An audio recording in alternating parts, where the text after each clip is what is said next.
আসসালামু আলাইকুম। নতুন আরো একটি ভিডিওতে আপনাদেরকে স্বাগতম। অবস্থান করছি সোনাহাটা স্থলবন্দরে। এটা ভুরুঙ্গামারী উপজেলার কুড়িগ্রাম, সম্ভবত কুড়িগ্রাম জেলা অবস্থিত।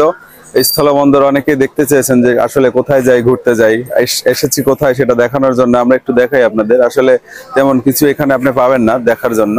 এদিকে এদিকে একটু দেখান যে এদিকে তেমন কিছু আপনি পাবেন না দেখার মতো। এমনিতেই জাস্ট মনের খোরাক মেটানোর জন্য আপনি যদি আসতে চান তাহলে এখানে আসতে পারেন।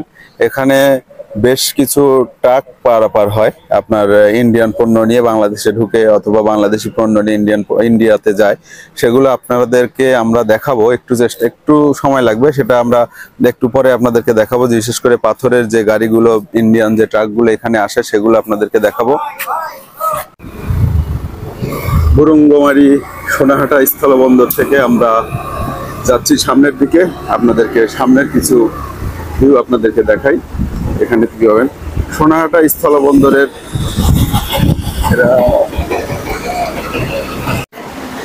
সোনাহাটা স্থলবন্দর বাংলাদেশ স্থলবন্দর কর্তৃপক্ষ, নৌ পরিবহন মন্ত্রণালয়। এখানে সম্ভবত যে কার্যক্রমগুলো করে সেটা আপনাদেরকে আর বলে বোঝাতে হবে না। দেখতে পাচ্ছেন দাদাদের দেশের ট্রাক ভেতরে রয়েছে অনেকগুলো। আর আশপাশে আরো কিছু দেখাবো, একটু অপেক্ষা করুন, ধৈর্য ধরে সঙ্গেই থাকুন।